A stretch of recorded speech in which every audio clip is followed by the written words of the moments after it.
Step in the fire. Step in the fire.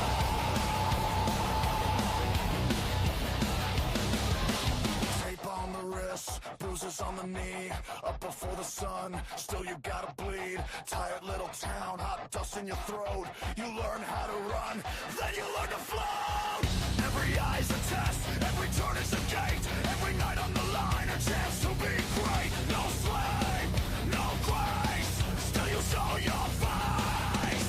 One more round, one more climb, one more shot tonight. Rise to Sin City, rise, rise, rise. Steel in your lungs, fire in your eyes. Rise to Sin City, rise, rise, rise. Take what you earn, and don't ask why.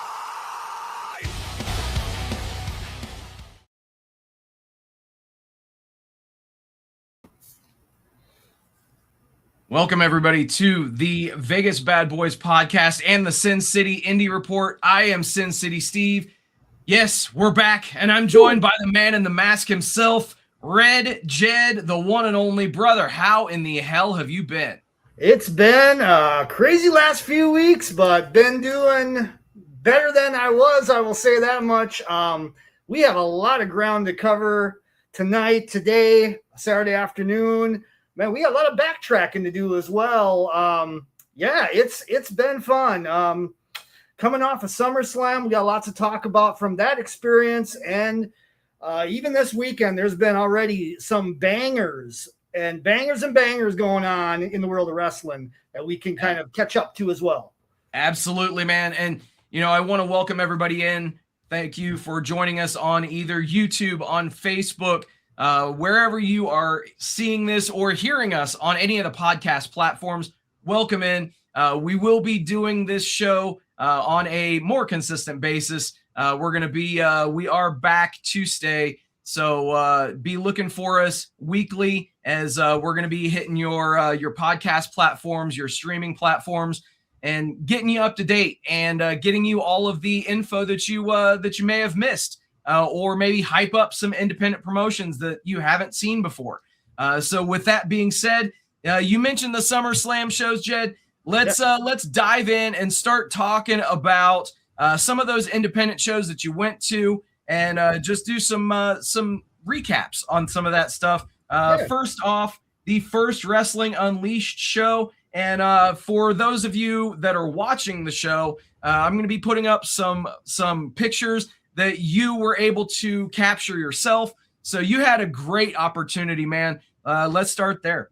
Yeah, so this was kind of the kickoff to SummerSlam week in Minneapolis, near the end of last month, beginning of this month. And First Wrestling kicked off with Unleashed at the Uptown VFW. So this was a venue I've never been to before. This was a unique venue, as you can see here. It definitely had VFW vibes. Who you can see in the picture is Mr. Williams, a local independent wrestler from First Wrestling, who has like this school teacher, disciplinarian type of gimmick going on. He's a really entertaining dude. I gotta tell you, man, I got really immersed with the First Wrestling promotion as well. This whole experience. This was just the first of many shows that involved First Wrestling talent. This one had Mr. Williams, as we saw in the opener, against Rudy Hall for the Uptown VFW Championship. So they actually have a championship exclusive to this venue, which is kind of unique. Yeah, it's very cool. The real highlight to me was a four-way match that occurred with some indie talent from the Minneapolis area and First Wrestling. And then as the fourth competitor came in, it was, of all people, Effie, which surprised me. I did not expect to see Effie on these shows. So that's awesome. Really that's really cool, especially given the way that everything, I don't want to say ended with GCW with Effie, but since he had that match with Allie Catch, neither of which had been seen in a GCW ring and or a First Wrestling ring. But yeah, definitely good to see Effie back out there. He had mentioned that he was semi-retired on one of his streams lately. So hopefully this isn't the last that we see from Effie. Right. Yeah. Again, surprised to see him at this event. He also worked the Mall of America event. I'll talk about it in a second as well. And in addition, speaking of Allie Katch, she's a part of the First Wrestling crew as well. In fact, she's their world champion. So nice. Perfect. So she defended the title on this show as well in the main event. So it was a really cool kickoff, a smaller crowd, definitely, but very energetic, very into everything. This was the Thursday night preceding all of the other things happening later in the week. All right. So obviously, just because I'm sure some people will catch me in my misstep. Yes, I inadvertently said that we hadn't seen Allie Katch in a First Wrestling ring. Clearly, I was implying GCW, which we'll talk about them in a bit. But in any event, very, very cool to see the wide range of talent that we were able to see all across that weekend. And First Wrestling, GCW, both promotions put on a lot of really, really good promotions, or a lot of really good matches, and a lot of good shows that weekend as well. Yeah, man, they just really brought it. This was like taking the ball and really running with it more than ever. I mean, they really took it to another level with all of the presentations and shows that they did, and the involvement with the GCW shows, which we'll get into in a moment. Also, it just very impressive. Eric Cannon did a great job with all the booking and the laying out of all these shows. We'll talk about Eric Cannon in a little bit too. Oh yeah. Well, that's on the list. Don't you worry. Indeed. Yeah. But obviously that Unleashed show was on Thursday. Yep. And then they also did some very cool things on Friday at the Mall of America. Yeah, absolutely. Yes. So this is, I believe, if I recall, their fourth or fifth Nitro show at the Mall of America. This has become an annual tradition for them. They actually usually do it around Labor Day or September, October to kind of coincide with that first episode of Monday Nitro that was at the Mall of America. This was yet another example. Friday Night Nitro featuring, as one competitor went, the Amazing Red, who had a fan-fucking-tastic four-way match as the main event of this show.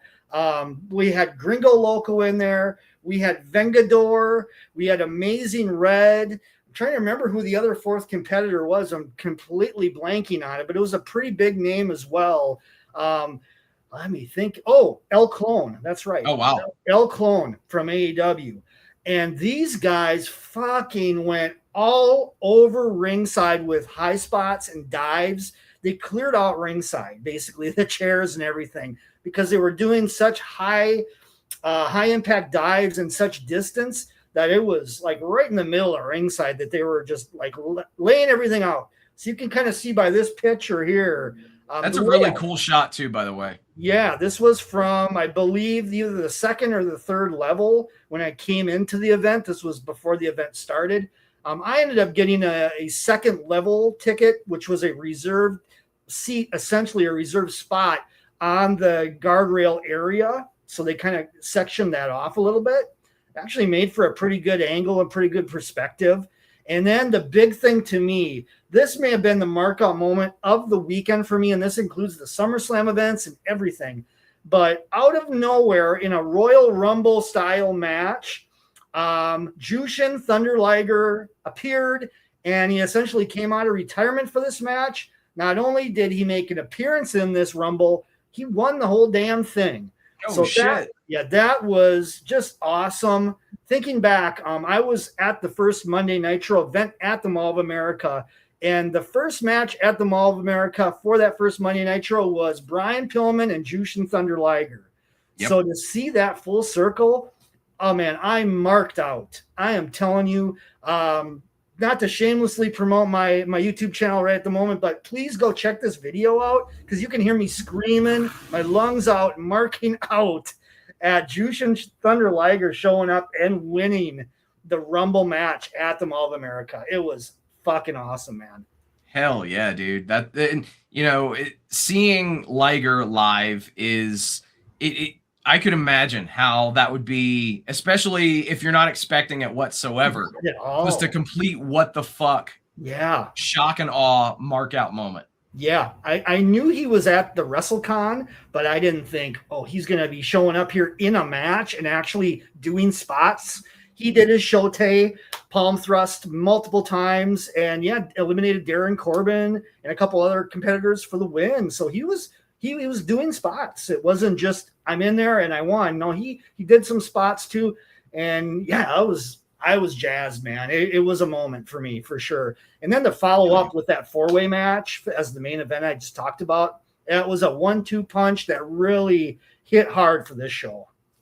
Hell yeah, man. And especially being at a historical location like the Mall of America.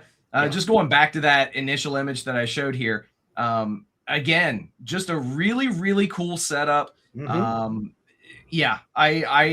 When you sent over this image, I was kind of envious because this is just a really, really dope layout. And in a place like the Mall of America where it's 3 decks, it's so expansive. Yep. Super cool experience, I'm sure. Yep, it was. And man, the crowd was hot. Everything was, they were all across all those aisleways that you can see there, wall to wall people. Ringside was packed. Great energy for this show all around. Absolutely, man. But, as they say, the hits just keep on coming. Yep. And up next, we had GCW's Rude Awakening. And obviously this show got a bit of infamousy, if you will, because of some things that happened before the show went live.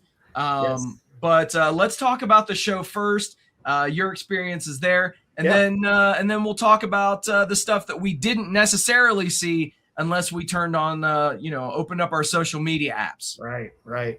Yeah, so this event and the event we'll talk about after this, they were both at First Avenue.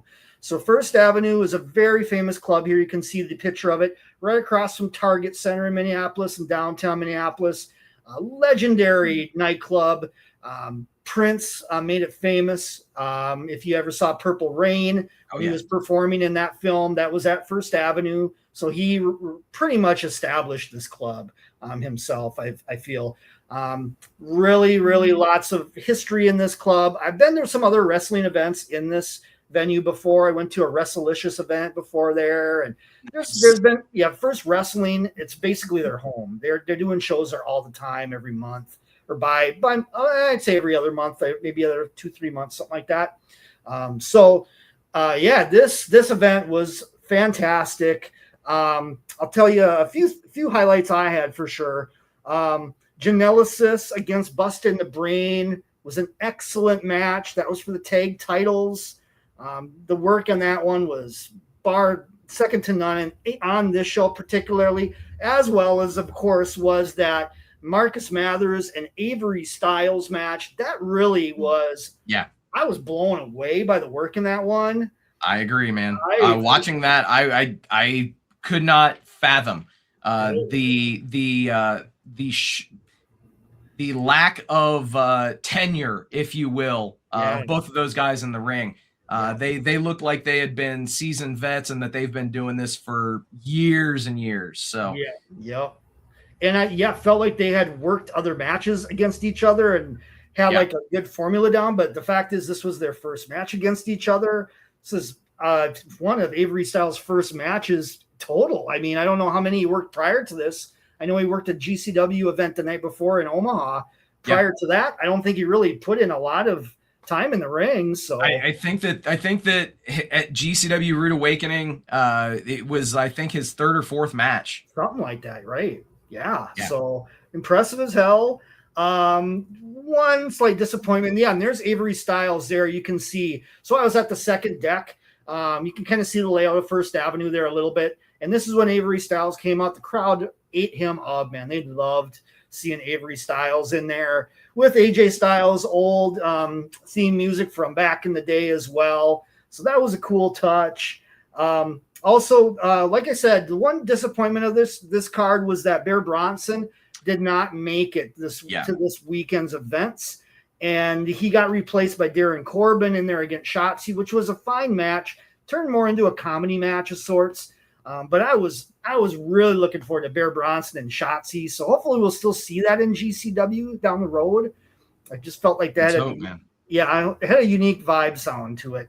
And then the end of the show had Joseph Sawyer come out and square up against Atticus Cogar to set up some stuff at Homecoming. We'll get into for sure on that too.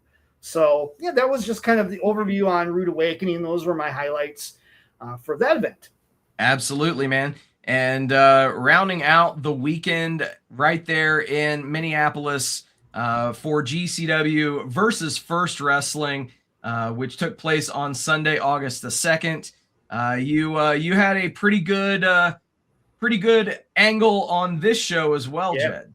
Yeah, got in slightly late to this show. I think I missed the opener, but otherwise, man, this to me, I really liked the Mall of America show. Yes. I thought that was a banger for sure. As a whole, from top to bottom, I think this show delivered maybe overall better. Just the actual work rate piece.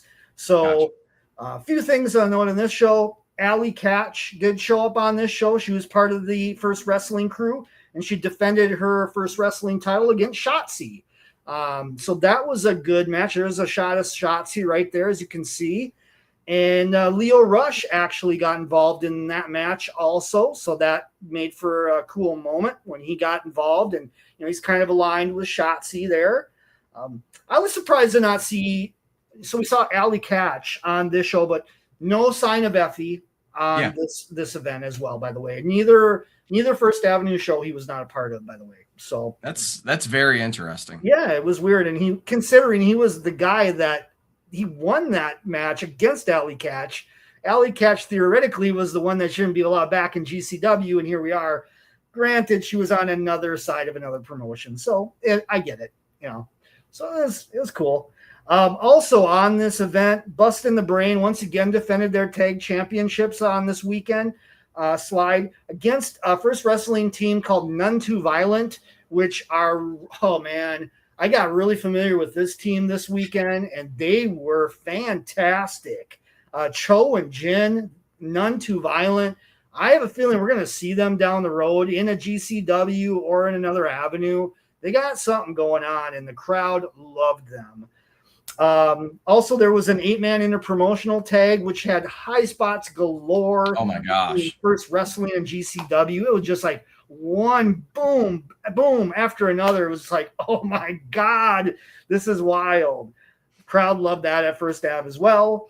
And then we had Atticus Cogar against Eric Cannon, which segued into an impromptu tag main event of the Cogar brothers against Eric Cannon and Vipress. And then Vipress got actually the win on this one in like a hardcore tornado tag match main event. So that was cool too. All around, like I said, I think top to bottom, from what I saw, like I said, I missed the opener, but from what I saw, this was a hell of a card. Yeah. And, it sounds like as if you had a loaded weekend with a ton of bangers and some really good matches that you saw. Yeah. So let's talk about the elephant in the room, man. GCW Rude Awakening. Obviously Marcus Mathers works Avery Styles, and if you check social media, if you were on the internet at all, there was quite the stink put out there very publicly by Eric Cannon, the owner and promoter of First Wrestling, after a Natalia Neidhart comment saying how Avery Styles, giving him props, saying that he wanted to pay his dues in the business, and Eric Cannon obviously laughing it off, saying that despite being asked multiple times, that he did nothing to help prepare the show, didn't help with setting up the ring, putting out chairs, again, despite being asked several times to do so, obviously prompting AJ Styles to come to, the aid and the support of his son. rightfully so, might I add. Oh, yeah. You know, any parent should defend their child. Absolutely. And especially when there's some sort of a gray area like this. Yes. That did propel Eric Cannon to make some comments about AJ Styles fans and, you know, really kind of cause some bad blood in the pro wrestling world where, quite frankly, in my view, it didn't need to happen. This did not need to get it out as publicly as it did. Yes. You know, if Cannon had so big of an issue with Avery Styles, I don't understand why he didn't pull him to the side and level with him and be completely upfront with him. And realistically, we mentioned Avery Styles had worked fewer than 5 matches in a pro wrestling capacity leading up to this point. So for somebody that is still very new to the business, sometimes people need that coaching as to, hey, you know, this is what's kind of expected. These are unwritten rules. But I think the entire thing just spiraled way out of control. It didn't need to get to the point that it did. What are your thoughts being there? Did you notice any kind of weirdness in the air, or was that, you know, very largely blindsided? Yeah, I didn't see anything. I know I even, you know, I got to the show kind of early, not that they had not set up things, but I didn't notice there was any issues or anything of that nature. I stayed after the event ended. I didn't see anything going on that end either. My feelings is that there's a couple pieces to it. I get the idea of a new talent coming in and maybe having to pay their dues a little bit to the Boyz or to the business. I get that concept, but I feel like this is a little different in terms of that. For one thing, Eric Cannon did not, and this got cleared up as well, I think, by Brett Lauderdale. Like, Eric Cannon's feelings on this did not represent GCW. He did not represent GCW in that statement. So there was a lot of confusing muddleness of it all, where like Eric Cannon was trying to speak up a little bit on behalf, I believe, of the company where he really shouldn't have. My feelings is Eric Cannon and First Wrestling probably were responsible for setting up the show because they're familiar with the setup of First Avenue, and they are essentially hosting GCW kind of sort of in a sort of way, you know, it's a partnership thing, but they're kind of the host. They're the main, they're the home base of sorts for them to bring this show in. There's that gray area, because I wouldn't think that all of the GCW talent that was there was assisting First Wrestling, and maybe none of them were assisting First Wrestling and setting up the ring and et cetera, et cetera. That, who knows? Maybe not. But to put him out there, and like you said, publicly, I just thought it was kind of classless. It was unnecessary. I get his point to a degree, but I just felt like he went about it way wrong, putting it out there. And the thing that concerns me too is I hope that didn't affect like a partnership thing with GCW and First Wrestling down the road, because I want to see them come back to Sin Cities. I want to see them partner with First Wrestling again, because those shows were so great.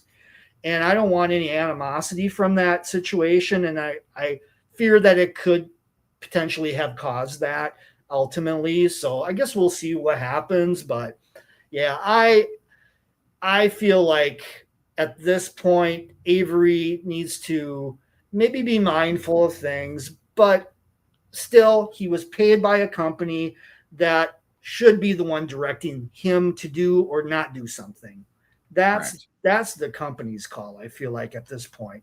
And I feel like these things he's going through will ultimately help him gain respect on how the business works. He may not know a lot of this stuff just because he's AJ Styles' dad. He just may not have known the whole rigmarole of the backstage and the dynamics of these things of quote unquote paying your dues. So, you know, lesson learned. I think he'll grow from it, and the experience will work itself out. I think it took a lot of weird energy from it, and it was just an unfortunate event that really, like you said, should have never been public at all. Period. Yeah.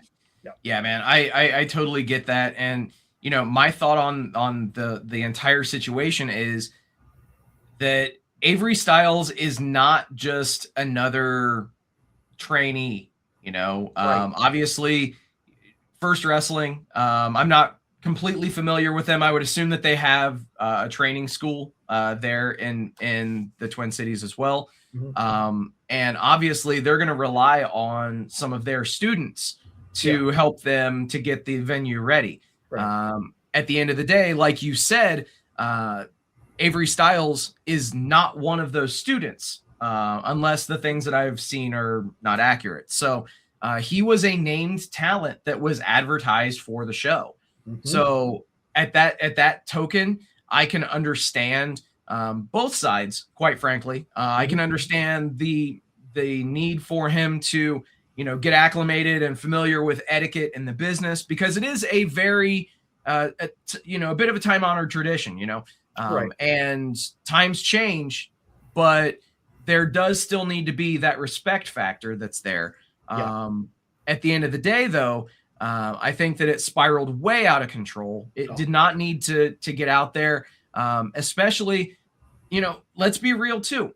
Avery Styles is a named talent, as I threw out there. So he does have that privilege of, having AJ Styles as his father. So I can understand both sides. I think that it just spiraled way out of control. And with us being in a hyper fanatical, hyperbolic age with social media and the internet, if people have, stream of consciousness thought, a lot of times people will put that stuff out there on social media without giving it a second thought. Right. So I think that, I hope genuinely that, as you mentioned, the business relationship is not strained or severed between GCW and First. But it remains to be seen when they come back to Minneapolis or the Twin Cities, whether or not they partner up with First again. And I think that, unfortunately, that's the only way that we're really going to know is if we see GCW co-op shows with First, then great. Then we know that relationship is fine. But if it's GCW going solo, then larger things are afoot. Yeah, then that answered it essentially. And, I think another piece of it too is I wonder if Cannon had some animosity in general, not against his father necessarily, but the whole fact of the nepotism factor. Hey, this is his kid, because you're brought in by blood and not, showing yourself out first. You got to pay your dues, brother. I think that is kind of Eric Cannon's vibe on it, probably. I think that's just singularly his and not representative of probably many people, even within his company. I think it was just him blowing steam on his traditional thoughts of people coming into the business that are children of established talents, maybe. Could be completely understood, man. Yeah. Well, obviously you had yourself a loaded weekend. Oh yeah. But let's fast forward a bit and talk about some of the highlights from independent wrestling shows throughout the remainder of the month of August. Because dude, we've been almost gone for about a month. So we've got some catching up to do. And let's dive in and talk about some of those shows. All right. So up first, let's talk about House of Glory's High Intensity, which was live on YouTube. The first time that they had gone on YouTube for free since the relationship with Triller has effectively ended with HOG and Triller TV. We've gone and spoke about their situation ad nauseum on this show. But all in all, bro, this was a show from the NYC Arena. And this was a banger of a show, man. HOG continues to put on consistently some of the best independent professional wrestling across the globe in independent pro wrestling. Yeah, man, this felt like one of the better HOG shows I've seen in a long time, and that covers a lot of ground. They're usually really solid, but there was so much going on this show. Title switches, surprises. I mean, top to bottom, I feel like, where do you start with this one? Probably. Honestly, let's start at the opening match, dude. The HOG Crown Jewel Championship was on the line as the defending champion, Zilla Fatu. Hello. Drops that title to Amazing Red in about 17 minutes. Yeah. And the way that Amazing Red, despite not winning a match all year, had gained access to this championship is he cashed in a title contract. And obviously, there have been rumors for quite some time about Zilla Fatu going to WWE. Yep. And obviously, if you've been living under a rock, he has signed and has appeared on NXT. So he is WWE at this point. But after the match, after Amazing Red picks up the win, the crowd chanting, "Thank you, Zilla." This clearly was his farewell to the promotion that helped him gain, quite frankly, a meteoric rise that we talked about during WrestleMania weekend. Yeah. When he was here in Vegas, he had the longest line waiting for him at WrestleCon of anybody. By far. And we knew right then and there, this dude's got one hell of a buzz. And WWE and TKO, they were very smart to cash in and to claim Zilla Fatu and to bring him into their ranks. Yeah, they're not wasting any time. So he showed up on NXT like 3 or 4 days after this event. So it was like right out the gates. They didn't waste any time to get Zilla out on there. So real cool moment. Yeah, Red winning that title after losing so many times over and over to one dream match talent after the next. And then now we come full circle and Red wins that grand championship as part of the promotion he is really all a part of. And I think he even trained some of the guys in HOG and everything. Well, I mean, it's the great thing is that I don't normally advocate for someone who runs and owns the promotion to put a title on themselves. But at the end of the day, when you get notice that, hey, I am going to WWE, this makes sense because it does allow Red to in turn drop that title to somebody else and establish a newer star. So I'm all for things like this because you did get a fitting end for Zilla's run in HOG, but it also allows Amazing Red to position himself to put over more people as he spent the majority of 2026 doing. Yep. So I'm sure they'll set somebody up, and I don't expect the title reign to be long or anything like that, but they'll give it time to, like I said, establish somebody, get that program going, and who knows? I mean, there's always that speculation out there as well. Is Red kind of winding time down by what he's been doing lately as well? Maybe, maybe not.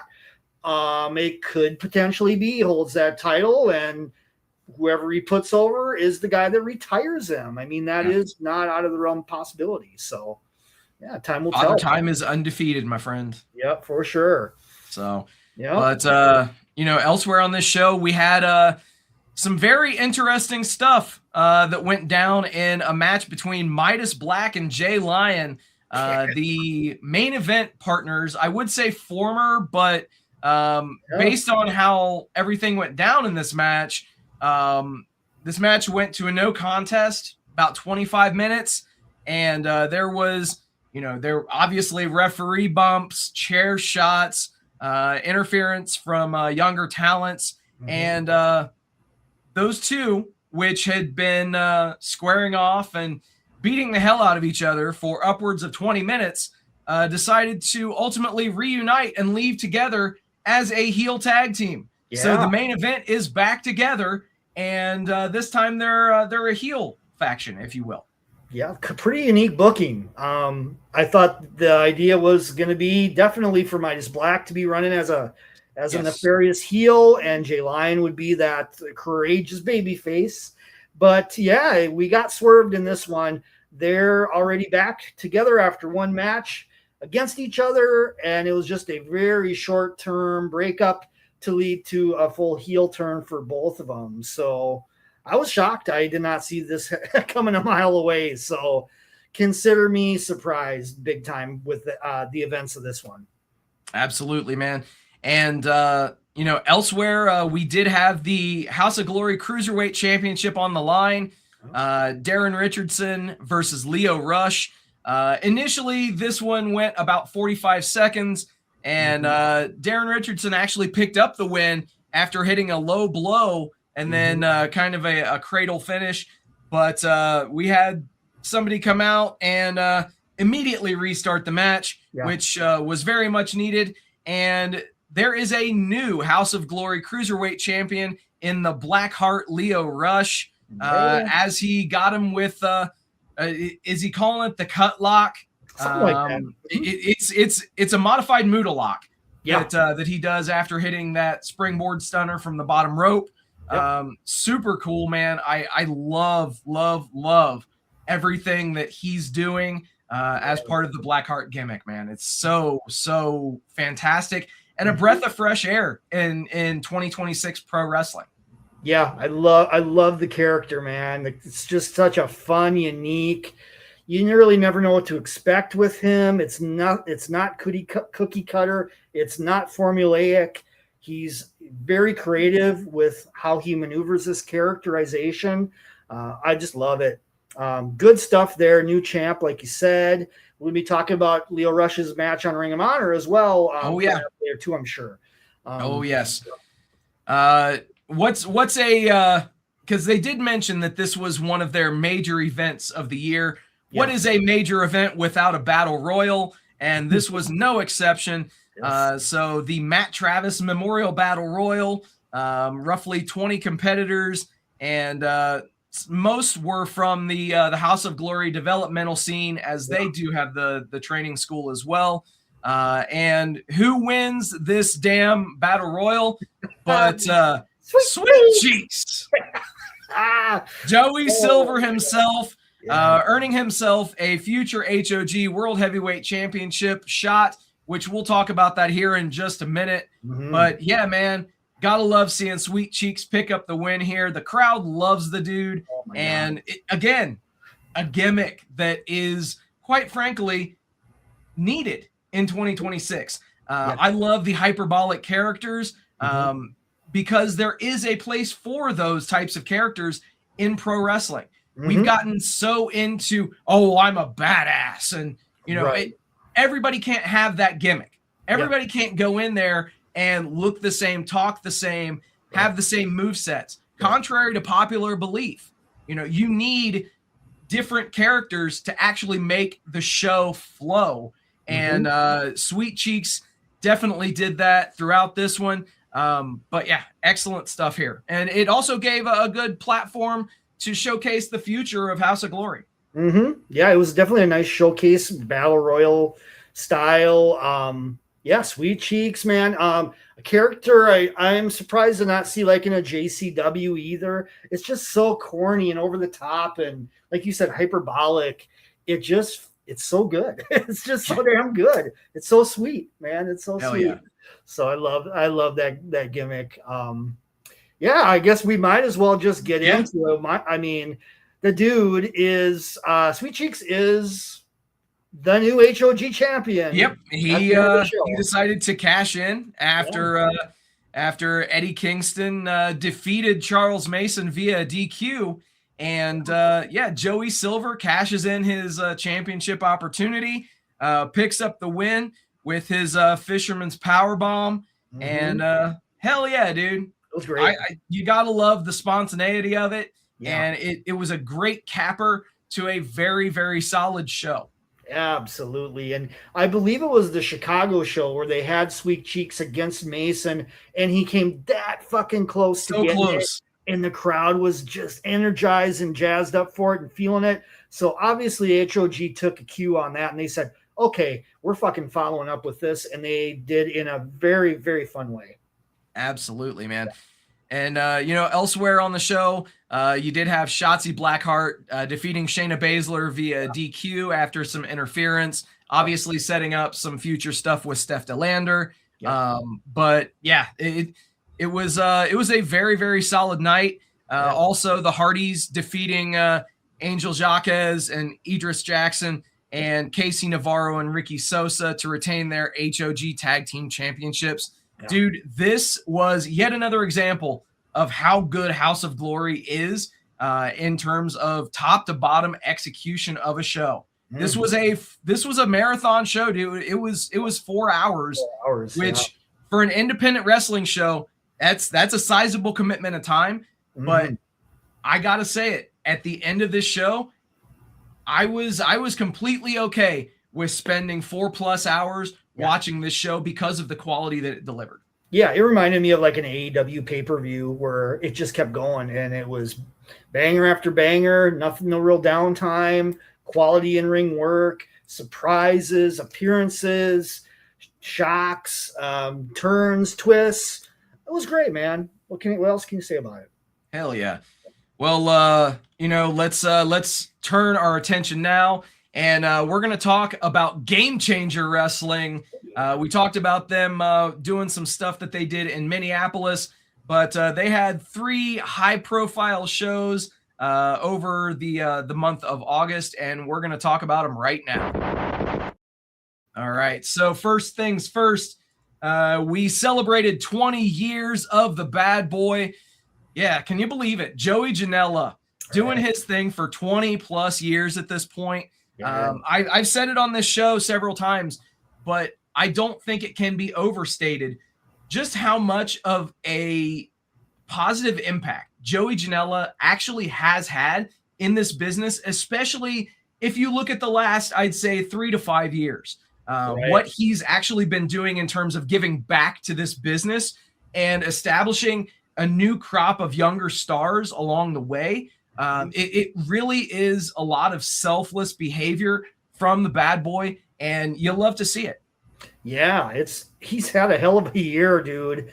Putting over talent left and right in this losing streak he's had has actually been to the benefit of a ton of talent. Ever since WrestleMania weekend onward, Janela has put over one talent after the next, week after week. Talent that are up on the rise, and it just kept going and going. Like I've never seen anything like that, quite frankly, where a guy was that selfless to just continue time after time after time after time to just say, okay, this talent's on the rise, like a little Sicko or a Nino, Extremo, or I'm trying to think of some other guys that went over. Brody Lee Jr. Brody Lee Jr. Let's be real. I mean, that's a crowning example of it right there. Yeah, for sure. Yeah, Leeds Lewis. There was just like a variety of guys that he put on through this run. And this show particularly wasn't so much about another big notch for another talent that Janela put over, which he did. He did essentially put over somebody in the main event. Yeah. But it was more about celebrating him in the company of GCW, the ascension of the spring break gimmick. They talked a lot about that on this show. They showed a lot of clips. And at the end of the show as well, I feel like this event was like great, unique matchups, and then paired with fantastic off the cuff, just, I wouldn't even call them promos. It's just like mic work. It's just like having a speech, a heartfelt speech about his history. Janela coming out and putting over other talent and that he has history with as well. So we saw that with Crowbar. Janela came out, and man, that moment too, where Janela came out and gave Crowbar all these props and told a big long story about their history and gave him a plaque of recognition. And man, that was fantastic, I thought. That's somebody else who has been vastly underappreciated in this business for what he's done over the years as well. Yeah. Obviously people are going to know him from his time in WCW, but he's done a lot to inspire future generations and worked with a lot of younger talents along the way as well. So, it's good to see Crowbar getting the attention and the respect, quite frankly, that he deserves at this point too. Yeah, it was so cool. And I didn't know all of the information that Janela was talking about with his history and, what he's done and this and that. So it was like a lesson learned a little bit with all that stuff. So that was cool. Rhett Titus also was on this Yes. show. We haven't seen in a while, which is another guy that was heavily connected to Janela. He worked against Nick Cage.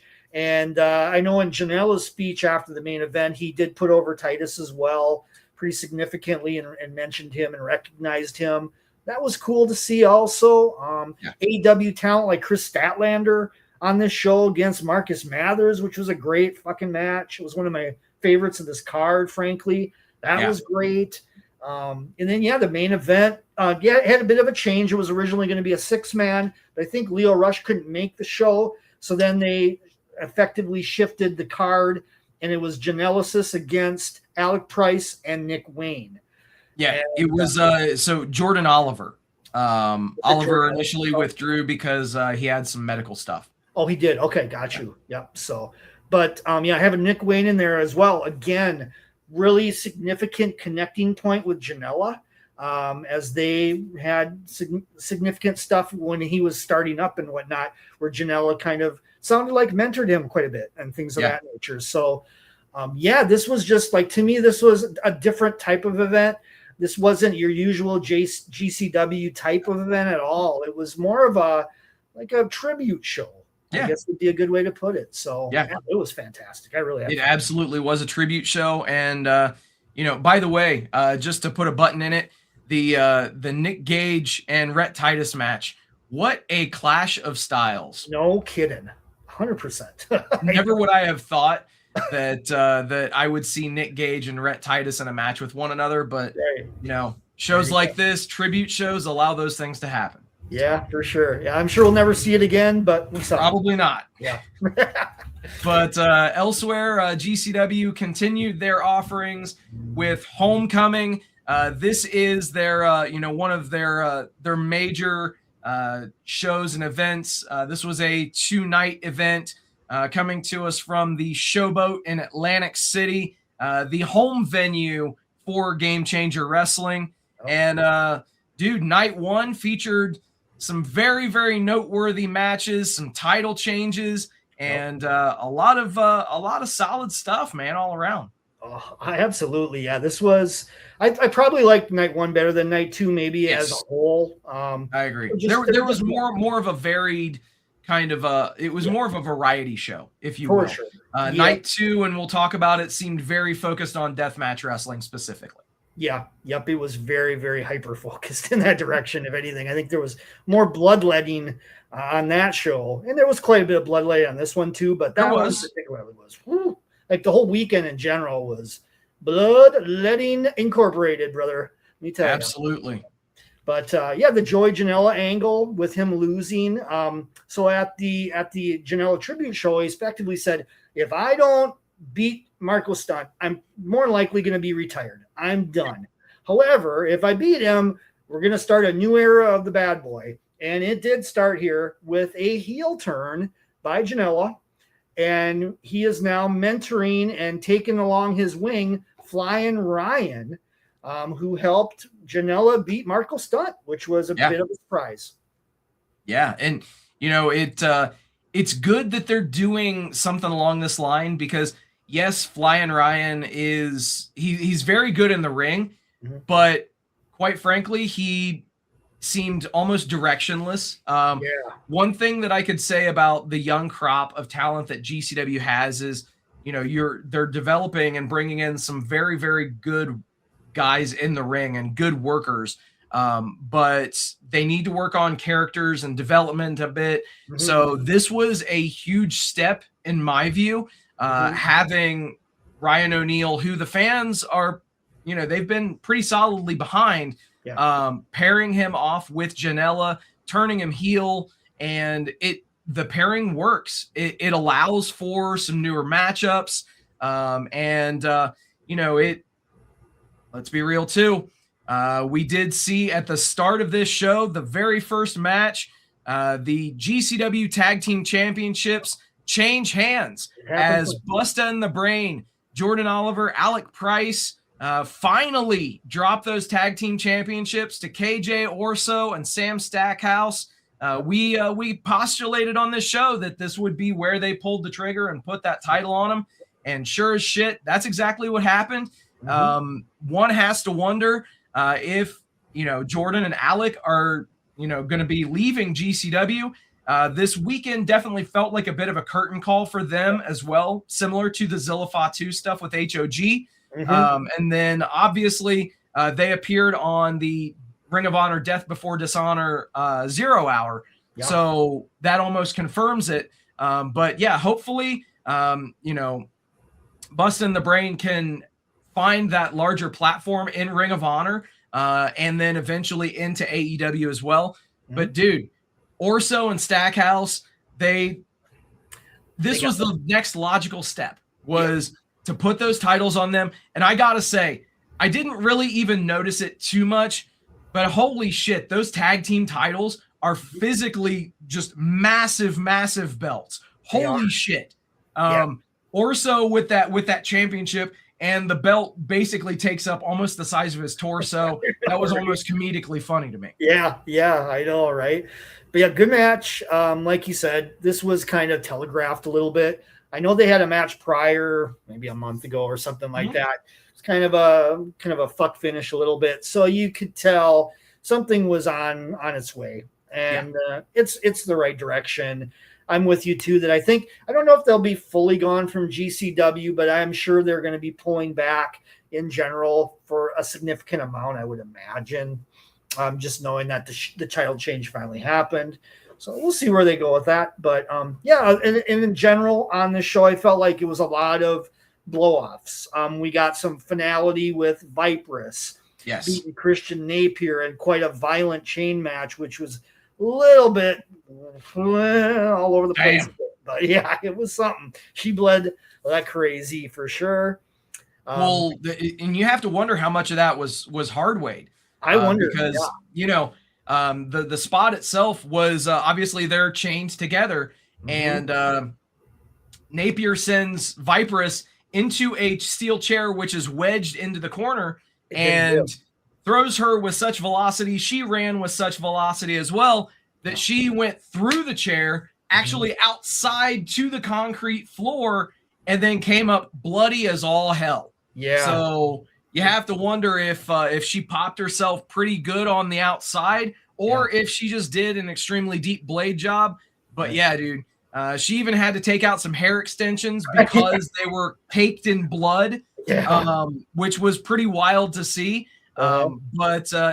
She bled buckets in this fucking match, but definitely picked up the win over Christian Napier. Very much needed as she continued to call out Otis Koger, and obviously we'll talk more about that later. But the Chola chain match was scary at times, but the right ending happened for sure. It definitely did, and I feel like the right ending also happened with another female talent, with Gabby Forza with Bear Bronson in there against Charles Mason and Slade. Gabby Forza was the star of that match, 100%. Yes. Good stuff all around. Pretty interesting kind of stuff where they had like thorned flowers, I think, or something like flowers that. And thorns on the doors. This was subtexted as a "till death do us part" match. Oh, that makes sense. Obviously, Bear Bronson and Gabby Forza are an item. I didn't necessarily know that about Charles Mason and Slade, if they're playing up on that. I'm completely ignorant to that situation. But in any event, Bear Bronson, Gabby Forza. Obviously, Gabby just signed that deal with TNA, so we're going to be seeing more of her on a much larger stage, which is a very good thing. We've talked several times on this show about how she's had one hell of a first half to the year, and we're starting to see those things come to fruition and reap some of those benefits for sure. Yeah, I'm excited to see what she does in TNA. Hopefully they'll break Bear Bronson away from the system and have them aligned in TNA as well as a power. That needs to happen, man. That needs to happen. Yeah, they have great presence together, I feel like. So it's I like it. I really like the pairing. So good stuff there. And then Anakin Murphy didn't get the title over Otis Koger. I felt like that match was just there was so much kind of hardcore matches on this card, in a sense that that one kind of fell through the cracks to me a little bit. It was just kind of, okay, here we go. Here's another one. I mean, it was fine, but yeah, it's kind of like, it was fine. I mean, the thing with that is it was a blunt force trauma death match. So they didn't have any of the cutting elements to things. Yeah. So, you know, Otis didn't use the straight razor. They didn't do a lot of the things that punctured the skin necessarily. Yeah. A lot of use of things like cinder blocks and things of that ilk. But obviously, we would find out the very next night as to why they, dare I say, went easy on this match, but didn't have the the oh my god, holy shit type of spots in this one. Yep, for sure. Yep. And then main event time. We got a new champion in GCW finally. And yeah, Joseph Sawyer, man. Can't believe it. I did not expect it to switch. I thought maybe this wasn't the time, but hey, Coger had a hell of a run with this title. Boy. He absolutely did, man. I had a feeling that they would pull the trigger and put the title on Sawyer as well. Just because they had been hinting at it for so long with all of the I don't want to say vignettes, but the cutaways with the QR codes and all the craziness. They've been doing that dating all the way back to WrestleMania weekend. So they've been hinting at this stuff for 4+ months at this point. So for them to pay it off definitely worked. There were some swervy kind of things that happened in this one. As we found out, Max Recon is now a member of Vandal 48, which is interesting. Max Recon, the referee in GCW. So they're doing the trope of the heel ref. So we'll see where that goes.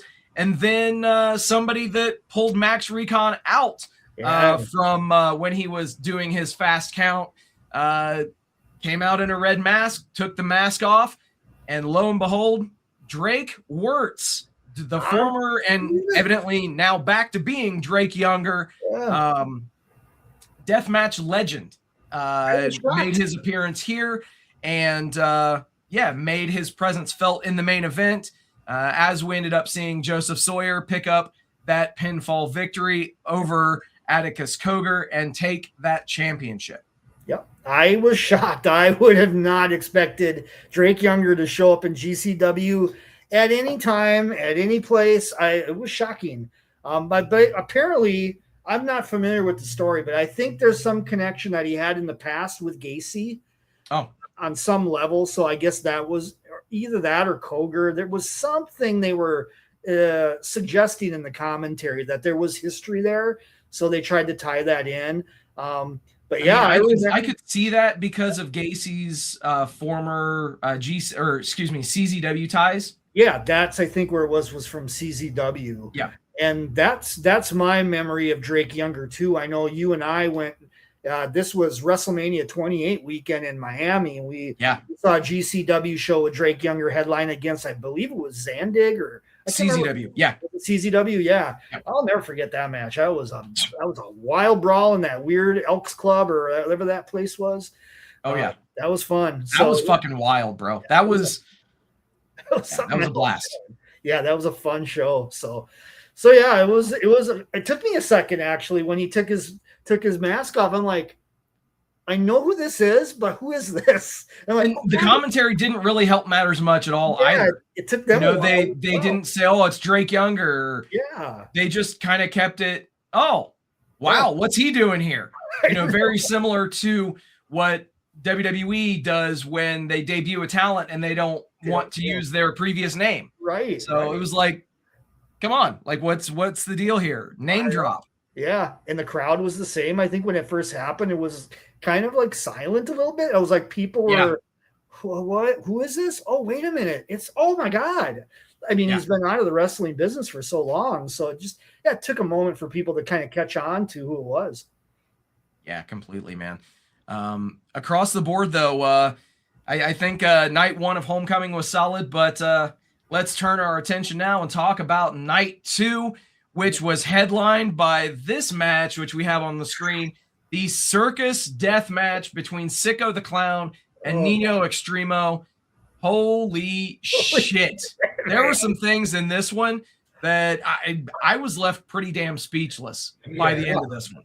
Yeah, so this was, I think in America, they showed it as they were setting up this match. We got a glimpse of an IWA Mid-South match with Man Ponto and another competitor from years ago in I think they called it at the time a spider web death match or something along those lines. And I remember seeing that match as well on some old RF videotapes I had of Big Japan. So I think that's who actually started that concept, was Big Japan back in the day. But these guys took it to a whole new level of what the fuck.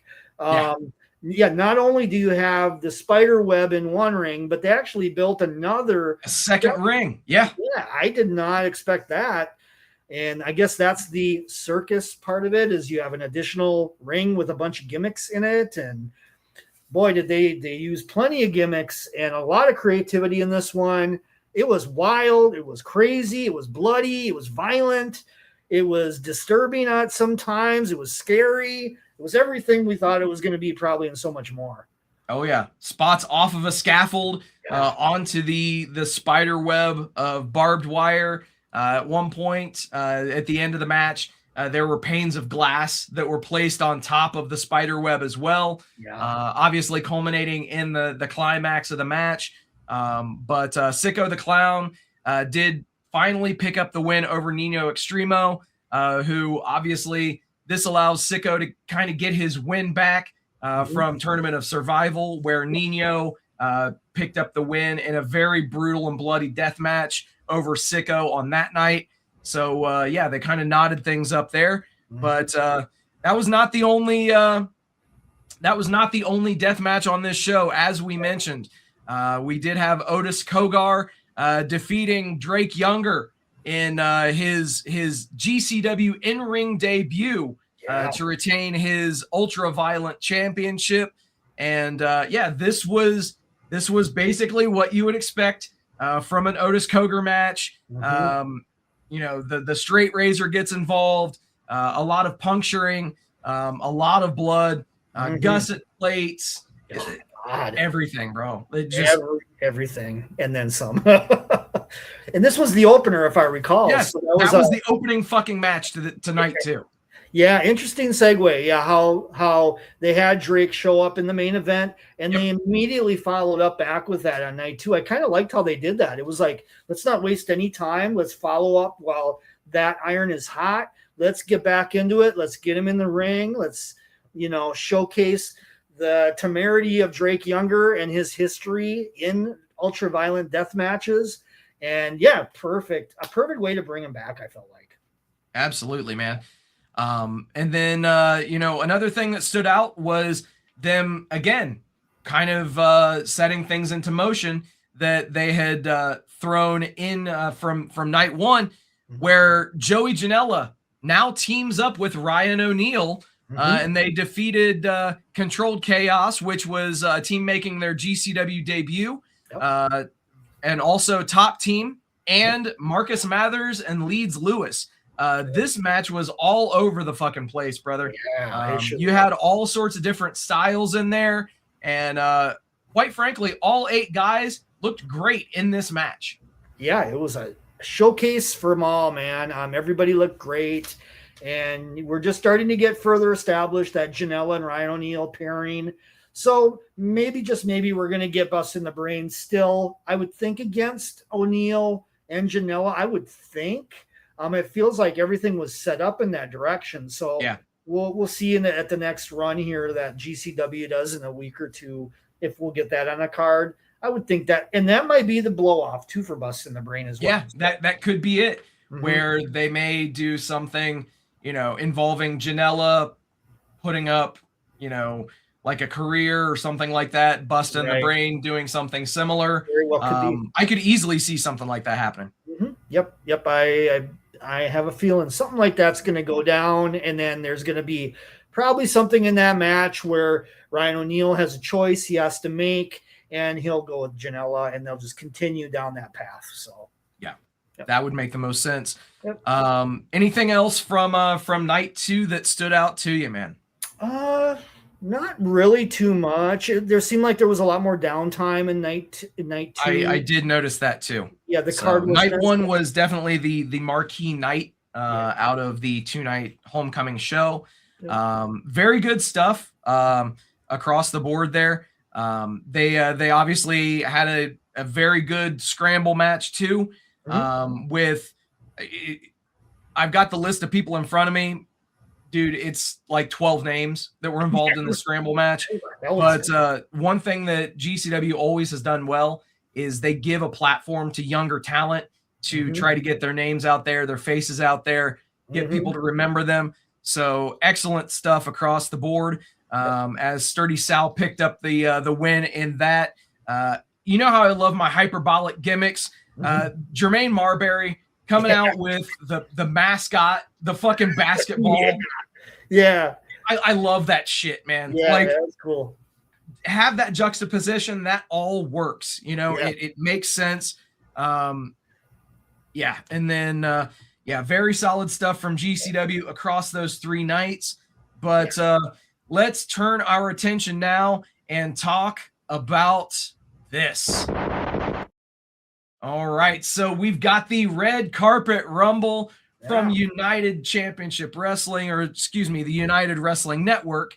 Jed, you had a chance to check this show out, so give me some details. Tell me all about this show. Yeah, so I think we've talked about the Sunday Night Slam gimmick before, and this is kind of like an amped version of Sunday Night Slam. It's an annual event that the United Wrestling Network does. It's called the Red Carpet Rumble. It's basically a Royal Rumble event, 30-man, same type of deal. They come out about every 30 seconds, yada yada, same kind of gimmick. This year's Rumble was pretty good. No huge surprises in there. The competitors that you see on the bottom were in fact there in a big part of it. Willie Mack, Richard Holiday, Effie was involved in this show as well, and he was part of the Red Carpet Rumble. And then the winner was Bad Dude Tito. So Bad Dude Tito will get a title shot at the World Championship of his choosing at any time. It's almost like a Money in the Bank cash-in type of thing. Then segueing to the World Championship, Jordan Cruz defeated Shea Cabrera in a fantastic match as well to retain that title. So obviously we're going to be seeing Bad Dude Tito in there against Jordan Cruz. And I kind of fully expect a title switch on that one. There was one title switch on this event, and that was Ray Jazz defeating Evan Daniels for the Heritage. I think it was the lightweight championship, if I recall, or television championship. My bad. Maximilian Matthias had a solid match. Maximilian did retain. We had Zicky Dice in there in a power slap match with Marty the Moth Martinez, who had Shane Hartline with him as well. Actually, Effie was involved in that match as well. He tagged with Zicky Dice. He showed up, and they did an impromptu tag there. And then retaining the tag titles was 5150. We are very familiar with those guys. Oh, yeah. They took on Cam Cole and Will All Day from the Reality of Wrestling promotion. So there was a bit of interpromotional vibes on that one. And then we had Simone Williams and Delilah Doom as well to round off the card. Card was fine. It's actually, if you're keeping up on the United Wrestling Network right now, even if you did not see this event, it was put out there pretty well comparatively to some of the Sunday Night Slam events. I was able to watch it live through one of their sister sites. I think it was St. Louis Wrestling. United Wrestling Network did have it up, things like that. I think they finally put on Memphis Wrestling as well. Yeah. So it was more out there. And additionally, it was promoted much better by UWN ahead of time too. So I appreciated that. But all around solid stuff. Like I said, you can see clips of it and little parts of it on the United Wrestling Network shows like Gotham Wrestling and the UWN flagship show, Championship Wrestling, pretty much right now for the next couple weeks. So if you didn't miss it, that's your opportunity to check it out. Perfect. All right, man. Well, excellent stuff there. And we have been fortunate enough to get some words from several members of the UWN roster So definitely a lot of friends of the show on that one for sure. So let's turn now and talk about a show that just took place about a week ago. So hey, if you're looking, we're making some pretty good progress getting through this calendar. So, let's talk about the Revolver. Yeah. All right. So Wrestling Revolver's Cage of Horrors took place on August 15th from the Calumet Center at the Montgomery County Fairgrounds in Dayton, Ohio. Let's peel the curtain back a little bit. I've seen several wrestling shows at this venue, and this venue was full. It was. To the gills, standing room only. They packed this joint, and it was a fun show from top to bottom, man. Obviously headlined by that Cage of Horrors match. Damian Chambers with Kayla Cassidy defeating Mance Warner, who at that point was the Wrestling Revolver champion, along with Alex Colon and Cruel. So it was a four-way match, and Chambers actually cashed in his golden ticket that he earned earlier in the night. I know we're sort of burying the lead with that golden ticket scramble, but I did want to make mention of this match. Very, very bloody, very solid match across the board. And they're even featured one of the more interesting cage designs that I've seen. Yes. They didn't so much surround the ring in cage panels. They had several panels up, but the entire ring was not surrounded in cage panels. They even had a cage panel laying kind of at an angle, and they had it chained into place so that it was designed to stay there. There were several spots that took place with all four guys taking spots and bumps on this sloped cage, which was very interesting. There was barbed wire on the cage as well. Mance Warner, Damian Chambers, Alex Colon, and Cruel. Very solid stuff in this main event. Yeah, it was, like you said, very creative layout. So they'd have some cage pieces like up against like the ringside railings.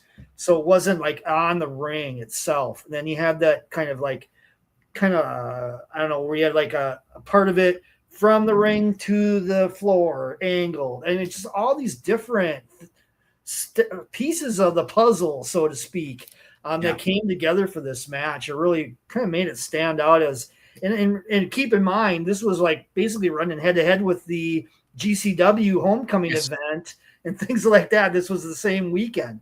So really unique take at the hardcore wrestling stuff with this Cage of Horrors gimmick. Other things on this show that really stood out to me, a few things.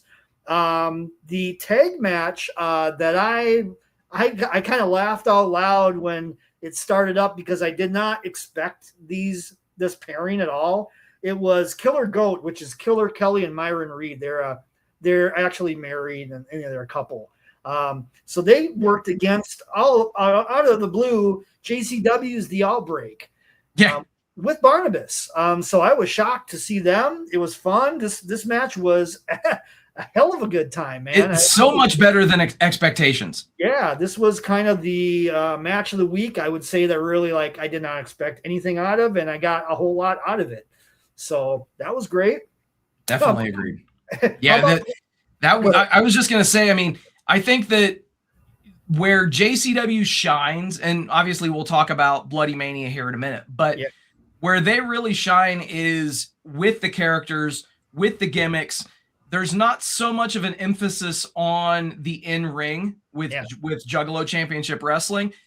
So in this match, Jackson and Abel really showed to me that they can be taken seriously, not just as a gimmick, but as an actual tag team that can do some very good things in the ring. And it further cements how good those guys are at portraying those characters as well. Yeah, it's twofold. Yeah, they're great actors in general with this characterization. and then they can actually work a fucking great tag match on top of it while doing the gimmick. I mean, it's pretty damn impressive. Yeah, and it can't be stated enough. Myron Reed is so fucking good in the ring. God. This was yet another example of it. Yep. Killer Kelly, she can work a crowd like none other. This pairing is so good because they do both things extremely well. They complement one another. Not to say that Myron Reed can't work the crowd or that Killer Kelly can't work a match. I'm not saying that. Right. What I'm saying is the strengths that both of them have get amplified just by proxy of them being in a tag match with one another. And you mentioned as well, they are a real life couple. They're married. So they have great chemistry. And that was on display here in this match as well. Yeah, that was a very good point. Yeah, that they have that chemistry as a real life couple and they balance each other out. They complement each other well in the ring, even I would say as well. So yeah, this was a real standout to me on this card. No question about it. Yes. And additionally, the other thing that really caught my attention on this show was the frat house rules match. Yep, I knew you were going there. Oh, my Lanta. Oh, wow. Wow. Yeah. Where do you, I mean, okay, so frat house rules essentially is if you try to pin a guy and they kick out, you have to take a shot. Yep. Yep. And it just went on and on and on. They really sold it well, I thought. And yeah, what a lineup for this match as well. Madman Fulton, BDE from TNA, and Alpha Sig over a group called The Algorithm, and Josh Bishop showed up on this motherfucker. So yeah, a clusterfuck of calamity in this one, man. I'll tell you. And now, mind you, the frat house rules, if you want to think about this, actually, this is from the same promotion, Wrestling Revolver, that did a Vegas vacation show in 2022, where they had Kenny King versus Trey Miguel, and very similar match where if somebody went for a cover and was unsuccessful, that person had to take a hit from a vape pen. That's right. I forgot about that. We were at that show. Yes, we were both in attendance at that show. And so very similar stuff here. If somebody goes for a cover and is unsuccessful, they then have to take a shot. At Madman Fulton, BDE, and Alpha Sig defeating Josh Bishop and The Algorithm. Yeah. So solid stuff there. This was definitely your party match, pun intended entirely. All the way. Yep. Party central all the way on this one. Yeah. And I did somewhat bury the lead earlier. The Golden Ticket Scramble, Damian Chambers defeated Junie Underwood, Troy Parker, Harley Rock, Nathan Davis, and Latino's Most Wanted, as well as Thomas Heim and Big Pound to earn a world title shot at any time, at any place, which Damian Chambers cashed in at the end of the night and walked out your new Wrestling Revolver champion. Yep. I got a chuckle out of that Big Pound guy. That guy was He's good. Fucking funny, dude. Yeah, every Revolver show that I've seen very recently, he's been on it. And it's a comedy gimmick, but he's a big dude, but he can work. Yeah, he can. That guy can fucking work. Oh, yeah, he can. Yeah, that was the thing. Yeah, he's entertaining. Yeah, he could really go in the ring. So, yeah, best of both worlds there. Absolutely, man. Anything else to talk about with the Cage of Horrors? That was about it, man. Those were the kind of the main pieces that kind of stood out to me. But, they did make an announcement on this show that they are going to be putting their essential library on IWTV. Including the live events are going to be broadcast there. But the good news is that you do not need a subscription to see the premium live events that WR does. They will continue to have them on their YouTube channel live as they happen. So that's hell yes. Yeah. Music to my ears for sure. Me too. Absolutely. All right. let's turn our attention now and talk about Ring of Honor Death Before Dishonor.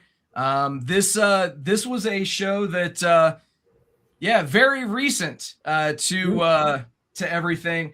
This one just dropped on Friday. And yeah, this was a good show, man, from top to bottom. Even the 0 hour, which is their pre-show period.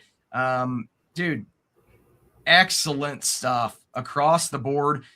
With it, I've got to say, we were talking about it before we went live here, especially the end of this show.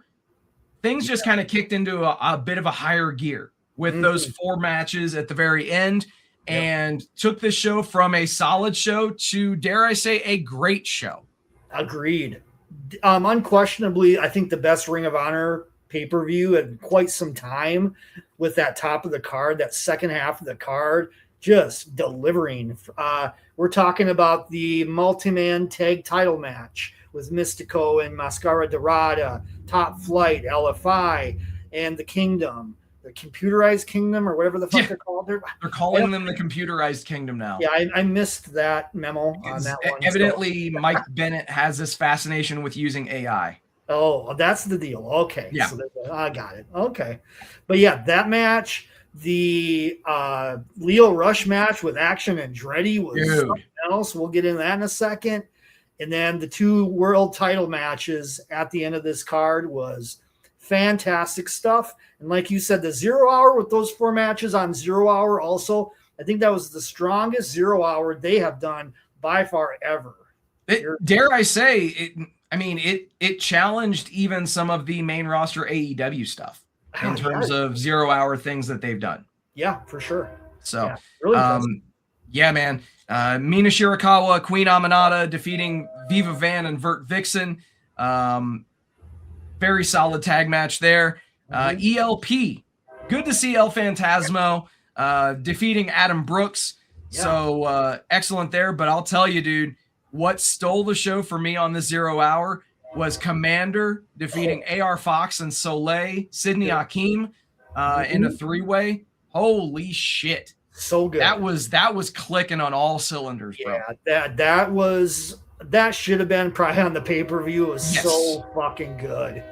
But I get it. They want to get people to get those last-minute buys for the show. So put on a banger like that in the pre-show. You had the crowd there. The crowd was all there already, so they were fucking in it, man. Oh, yeah. Yeah, good stuff. Without a doubt. Yep. And then rounding out that pre-show, you had the Don Callis family, Hechicero and Brian Cage defeating Alec Price and Jordan Oliver. One's a genius, the other's insane. Busta and the Brain. So, we're hopefully they're not going to be used strictly as enhancement talent in ROH, but we'll see what happens as things transpire. But obviously, Cage, Hechicero are spotlighted as main AEW roster talents. And quite frankly, it's good to see both of those guys picking up wins, quite frankly. Brian Cage is a world-class human being, and it sucks to see him lose night in, night out every single week. So seeing him victorious is a very good thing. Yep, and it feels like they are setting up something with Dorada and Mystico, possibly with them, based on the events following that fantastic match where they ran out. It was actually a fucking melee of heels and baby faces that came out at the end of that banger of a world tag title match. Oh yeah. And it was a melee. Let's actually just break that down. So Sky Team, who are the Ring of Honor World Tag Team Champions, defeated LFI, the Kingdom, and Top Flight to retain those titles. And man, it seems like as if the damn near locker room almost emptied out after that one. And we had a freaking brawl that we haven't seen in quite some time. Yeah, it was a pure sixer, man. And the context of that match was great. They gave it time. Like all those matches we're talking about on the top of the card, those 4 matches, they were given a significant amount of time on each match. They did not cut anything. They did not cut. I mean, you got what you got, and there was a lot of action from wall to wall on that second half. Oh yeah, most definitely. And elsewhere on the back half of that show, at the top of the broadcast, we did find out that unfortunately Eddie Kingston would not be able to compete in the Continental Challenge Cup tournament. Right. So as a result, Tony Khan built in a play-in match as he had Daniel Garcia versus Adam Priest, and the winner is replacing Eddie in the tournament and is actually wrestling against Claudio Castagnoli on Collision on Saturday. So Daniel Garcia versus Claudio. So you've got Death Rider versus Death Rider going at it. And this one was a pretty solid match as well, man. For sure. Yep. And then once we got through that, then we got to, I believe, the next one was the Lio Rush and the Action Andretti match. Yep. It was around that corner. And Fight Without Honor. Yeah, Fight Without Honor. And man, oh man, did they deliver to this Philadelphia GCW arena crowd in a nice homage. Lio Rush was in a Sabu gear. There was all kinds of wild, crazy spots involving gimmicks. Boy, the gimmicks in this match. Black glass. Red doors. Yes. What the fuck? All kinds of shit, man. Mystery black boxes that got revealed a little bit after the match. And interference aplenty as well from the ops. So yes. It appears Action Andretti is going to be more aligned with these guys coming up. And it appears to be that is the case. And we have a new champion as well, a new television champion from this match. So Action Andretti picking up the win by hook or by crook, if you will. See what I did there? But so Hook actually came out and had a pretty interesting standoff with Lio Rush. Obviously, Hook is Taz's son. Lio Rush in the Sabu gear. So those two guys squaring off with one another in the ECW arena, in the 2300 arena. Really was great for nostalgia purposes. But yeah, as you mentioned, Action Andretti picking up the Ring of Honor World Television Championship. And we did finally find out what was in the box as Lio Rush finally opened the box. And yeah, it was a black heart on a necklace that he then drank the black liquid from, which he's been spitting out of his mouth. Yeah, at least we got some explanation on where that black blood's coming from, at least now. So exactly. So again, build up those plot points, those hyperbolic characters. I love it. Yep, this was good. This was real good.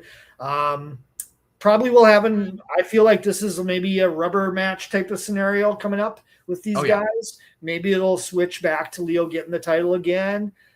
We'll see. I kind of feel like, does he need the title again? Probably not. But I feel like there's another chapter to come in this one. Absolutely, man. And, right after we had that, we also had the Ring of Honor World Championship on the line as Bandito successfully defended against Nick Wayne in a fucking banger. Holy fuck. Wow, dude, these guys went out there and fucking tore it down. Yeah. Nick Wayne has such an upside. It's unreal, given the fact how young he is and what he's already capable of in the ring.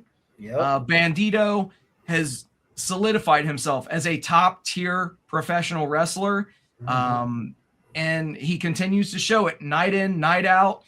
He's done some amazing things as Ring of Honor World Champion. Yeah, I think when I think of Bandito and you think of All Elite Wrestling Elite, that guy is fucking elite, man. He is. I mean, think about the run he's had with this title between him and Athena, man. These runs have been something else. And Bandito is every one of these pay-per-views that Ring of Honor has. You can guarantee this guy is going to be putting on a fucking phenomenal clinic of a match. And this was no exception. Once again, killing it in there with Nick Wayne. He pulled his weight as well. These guys were 110% on fucking point. There was a couple spots in this match that caught my attention. There was a crucifix bomb type of thing that Nick Wayne did to Bandito that, like, oh my God, I audibly gasped at that spot.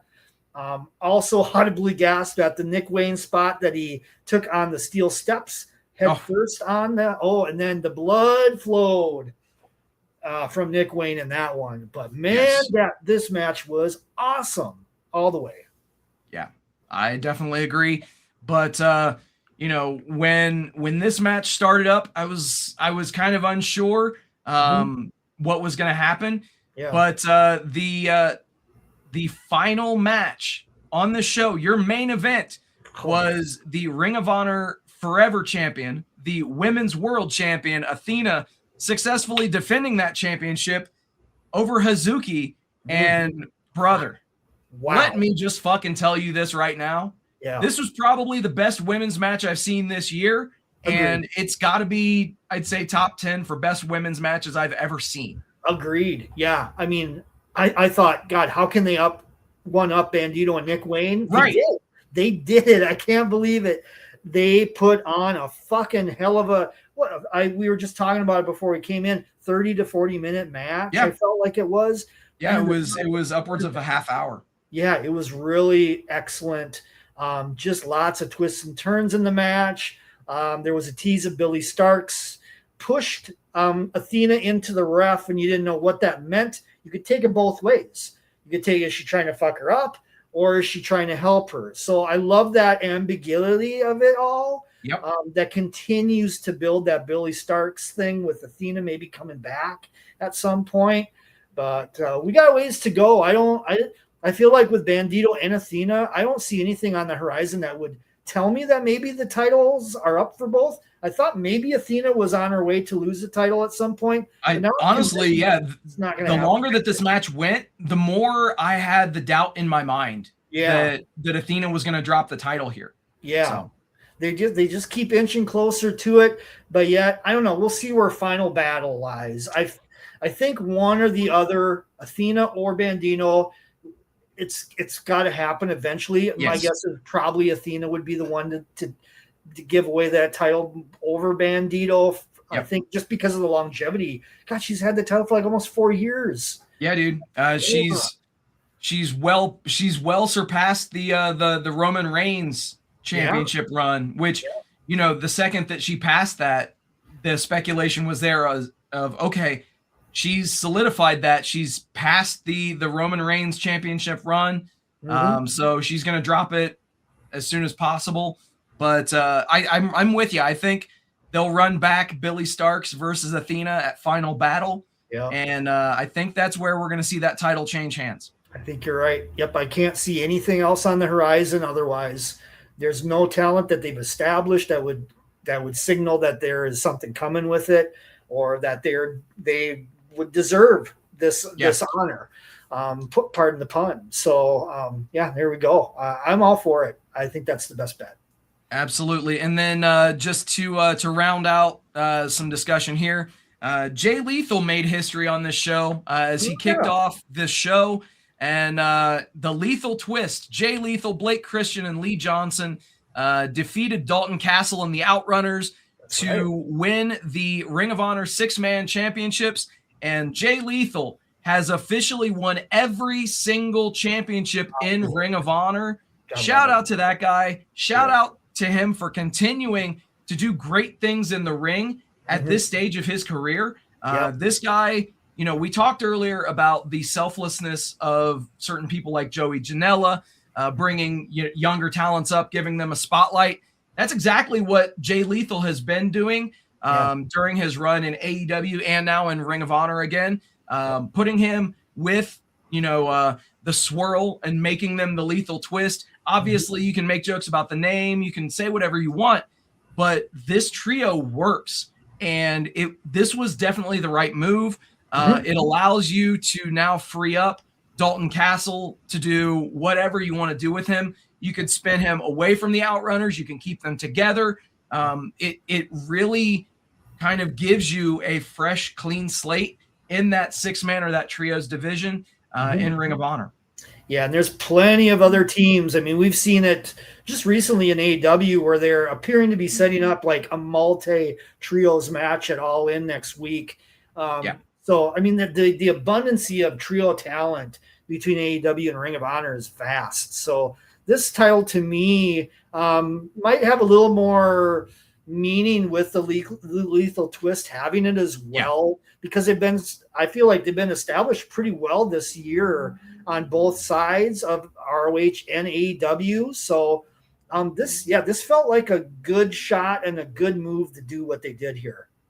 Absolutely, man.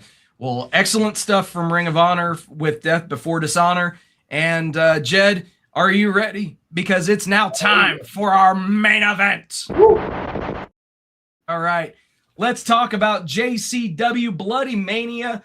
This thing took place overnight, last night, early this morning, and taking place live from the Gathering of the Juggalos.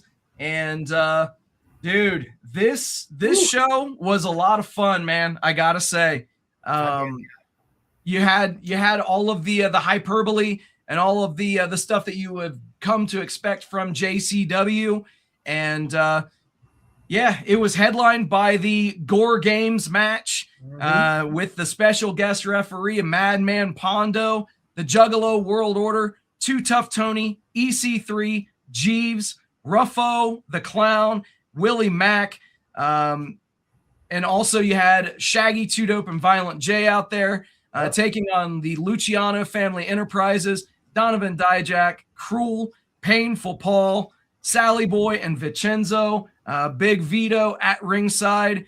And of course, there were some swerves. Russo's booking this shit. You knew there was going to be at least one. And what the Gore Games match was, it was an elimination tag match. And again, Russo's involved. So you've got poles on each corner and weapons hanging from each pole. And it was open season, brother. It sure was. Holy shit. This one actually had a pretty frenetic pace too. You know, you had 5 members on each side. So you had to get through quite a few eliminations, and they did it. Some things came out of nowhere, but they ended up paying off storyline beats as they built up EC3 as being the babyface in peril. And then you actually had Painful Paul, the 7-footer, swerving the Luciano family, tearing off his t-shirt to reveal that he was in the JWO. And the stipulation of this match was that the winning side will be taking a member from the other side and making them their slave for 30 days. So Big Vito and face paint, I think that's what we're getting. You know damn well that's exactly what we're getting. Yeah, we're getting 4 weeks of Vito being Violent J's bitch, essentially. Yep, it's going to happen. We saw a tease of it months ago where there was a stipulation as well that he had to come out wearing face paint for one singular time. Well, now we're going to get a little more longevity on that level. And the swerve came with that what was his name? Powerful Paul or Painful Paul. Painful Paul. That's right. Painful Paul. Painful Paul turning on Dijak, choke slamming Dijak, and then he grabs EC3 and basically like puts EC3 on top of himself and Dijak to get the win. And the big payoff at the end. My question was, they didn't really talk about it much, and they just brought it up in a promo by Vito, but the one guy from the Brothers of Funstruction was taken out. I feel like that was maybe like not planned, like maybe he didn't make it or had some there were other changes on this show too. There was. So that was the thing, right? Hard subject to change was definitely in full effect on this show. Yeah, fortunately they had Jeeves as a backup essentially, but I think was it Ruffo? Was that Ruffo was in the match. Ruffo was in the match, so it'd be Yabo that didn't make it. So they really didn't play up on what happened there, other than they just explained it that the Luciano family took him out real quick. They didn't get into the details on that, but they certainly didn't do an angle to showcase it. So my thought is either he wasn't there or You know, these shows were like at 3 a.m. So yeah, it started at 1 a.m. Eastern time. Yeah, there could have been a lot of chemical enhancements going on, and maybe in some cases a little bit too much. So that would be a worthwhile guess for sure. All right. You know, speaking of an announced match that was changed, this one was changed at least a little bit before the show. We had Cocaine and James Storm, yes, the Cowboy James Storm, defeating Stephen Flo and his new tag partner Shane Mercer. Yes. It was initially supposed to be Mr. Anderson, but he did not make the trip.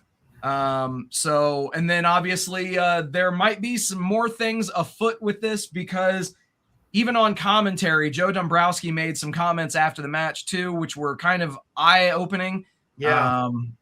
So somewhat burying Anderson. So it remains to be seen what happens there. Yeah, I think I was just mentioning about chemical enhancements. If anything is the case, when Anderson showed back up on Lunacy a few weeks ago, he looked fucked up. Yes, he did. I don't know what the fuck that dude's getting into, but he better watch himself, because he looked terrible cosmetically. He looked really rough. So I would think it's something to do with that. Absolutely, man. And, you know, as far as championships changing hands, we didn't really see any championships change hands on the show. Really nothing. On Lunacy, we had a shift in the Battle Royal winner. We had a Battle Royal championship I wasn't even aware of until that happened. Speaking of comedically oversized championship belts. Oh, my God. No shit. Holy fuck. I mean, fucking hell. I think that one's even bigger than that Saudi belt that he has. My God, it was something. So and they ended up putting it on Congo Kong. So Congo Kong, yeah. They were speculating and suggesting that Kerry Morton was going to retain that championship, but then that didn't happen. And actually, we got the Kerry Morton match with Caleb Connolly on Lunacy the night prior. So that was a bit of a shift. And then we didn't even get the Caleb Conley versus Kerry Morton match at all on this show. They played it up. I don't know if Kerry Morton just had other commitments or it's really difficult to say, because we had Caleb Conley versus a mystery opponent, which ended up being the 665-pound Mr. Happy. Caleb Conley retains. It is what it is. Conley's doing some great things as a heel in JCW, man. He's made me give a shit more about him in JCW on this run than any other time in his career. So whatever Russo is sprinkling into this character and whatever Caleb Conley's doing, he's embracing it. He is taking those steps that he needs to take. Yep, absolutely. And it seems like we are still possibly going to get to this point of interpromotional, putting the titles together, or whatever you call it, you know, with the Lunacy title and the JCW World Championship, which Josh Bishop did retain in there against Facade and our favorite guy, Father Bronson. Red Love. Yeah, no, my sarcasm on that. I hate the Yeah, dude. Seriously, like it almost gets fast forward heat from me whenever he's on TV. I'm the same way. I'm not a fan of his work at all. I just feel like he's clunky as hell. So yeah. Long way to go there. But we did also see the women's championship on the line. Danny Moe successfully defeating Cocaine, who came out with Barnabas the Bizarre. Special referee in this one was Gail Kim. Yeah, didn't expect that. That was a surprise. That was cool. I liked it. And then Barnabas gets up in Gail Kim's face in the middle of this match, actually shoves her to the ground, and then he gets shoved and then gets hit with Eat Defeat and takes the bump to the outside. Danny Moe picks up the win. And post-match, Cocaine, Barnabas's adopted daughter, turns on him, slaps him, and leaves him. So no outbreak, because part of this match, the stipulation was that if Danny Moe won, that she retained control of the outbreak. Right. So Barnabas is left with nothing, back at square one. So we'll see where they choose to go with him going forward. Yeah, I'm looking forward to the fallout of that. I mean, it's going to be something ridiculous, something over the top, something fucking barbarically absurd, I'm sure, and I'm all for it. So, will Barnabas be like a vagrant? What's going to happen? Is he going to turn into the drug addict that the Outbreak ended up being for a while? I don't know. Where will they go? I don't know. And also, where will Hokane go? Yeah, exactly. Do you reunite Hokane and Cocaine at Probably. this point? Because realistically speaking, it could work. Yep, I can see it. I think that's probably what they'll do. Yep. Yeah. And so, then man, it's Bloodymania was very, very solid. It was a fun watch. Choppa City defeating the Outbreak. And lastly, Alice Crowley defeated Haley J, J-Rod, and Nyla Rose, of all people, to be named the JCW Women's Title #1 contender. So Big Al, Alice Crowley versus Danny Moe. You had to know that we were getting that rematch very soon, so that's going to happen probably at their next big event. Probably sooner than we think, even too, knowing how the pace of some of these things go. It'll probably happen next week on Lunacy. It may very well happen already next week on Lunacy. I wouldn't be shocked. Yeah. So, all right, man. So let's pivot now, and that was Bloodymania 19. Let us turn and talk about some shows that are actually happening in a matter of a couple of hours today. Yeah. All right. So first things first. Jed, you had mentioned that you were looking forward to the AAW Unbreakable show being headlined by the steel cage match, as shown at the top of this graphic. What all's going on with this show? Tell me a bit about that. Yeah, so this event I don't believe it's airing live tonight on YouTube, but knowing AAW, they wait a few days and then they drop the show. After post-production, they have to, one negative piece of AAW's live event process that they showcase it is that they drop it late, a couple days later, and then usually they have to take out the copyrighted music and things like that. So that does affect the presentation a little bit. But that said, this still should be a solid show. The steel cage match, you can see some of the competitors in this match. Joe Alonzo, Rich Swann, Josh Bishop. This should be a banger. If it is any indication of the talent that we have in this match. There's a lot of talent coming into this show from TNA because TNA is doing lockdown in Chicago on Sunday night. So we got both members of the Elegance brand. In fact, the one gal is the women's champion in AEW. It's not Heather. It's the other gal. I can't remember her name for the life of me, but you know what I'm talking about. It's the two in the Elegance brand. Yes. Also, Trey Miguel's on this card. So there's a litany of talent that are involved from TNA coming into this AEW event. That is tonight, Unbreakable. So I'll be looking to talking about this on our next episode as a follow-up. Absolutely. And the show that I'm going to be mentioning right now is the FSW Future Stars of Wrestling Survival of the Fittest show. I'm going to be actually sliding out right after we get done recording this and heading over to the HyperX Arena at the Luxor on the Strip to take in this one. Dude, this show is loaded. It is. Very, very solid lineup. We've got Lights Camera Faction taking on MK's Army. We've got the Fight Club taking on the Frequent Flyers in an 8-man tag. Also, the FSW Tag Team Championships are on the line as Mariachi Montana takes on Shogun and Sun Lu, former champions themselves. There's also a gauntlet match that's been announced for the FSW No Limits Championship, and the first 4 members of this field, Jaden Cole, the No Limits champion, Nick Xander, Jay Vidal, and WWE ID talent Cappuccino Jones. Oh, wow, nice. Yeah. Should be very solid there. And then there's a last man standing match between AJ Avon and Fox Valentine. Those guys have been beating the hell out of each other for a while now. after being a former FSW Tag Team Championship team, Makeshift Chemistry. Also, the FSW Women's Championship is on the line as Zamaya takes on former WWE ID talent Veronica West. So that should be fucking awesome. Yep. And also, we've got Zoe Serrano making her first appearance after her release from WWE as she takes on Brittany Brooks. Awesome. So that should steal the damn night. Yeah.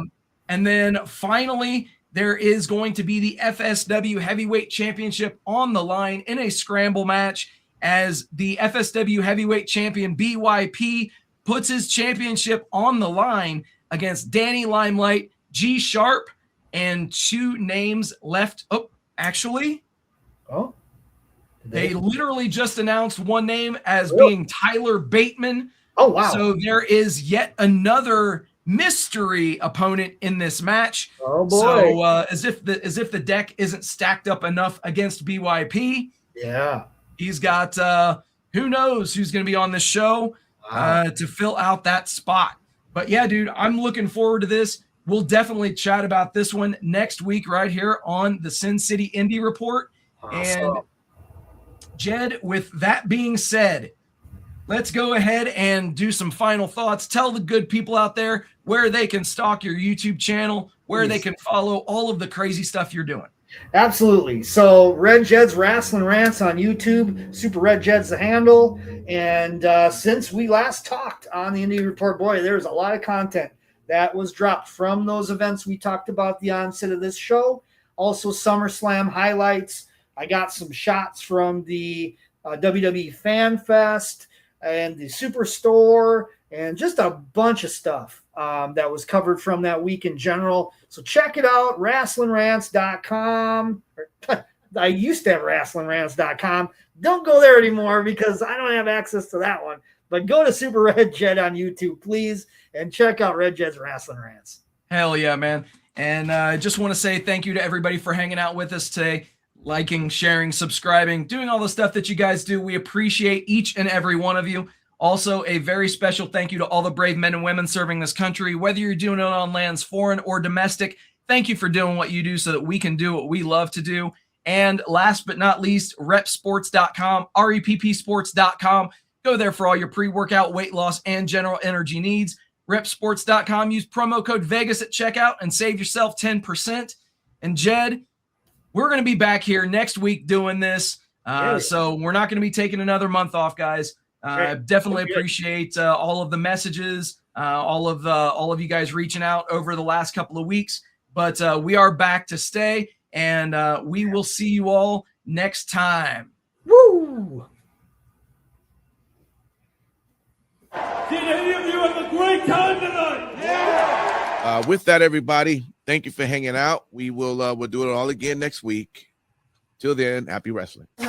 Rolling up the strip under neon lights. Podcast mics glowing in the desert nights.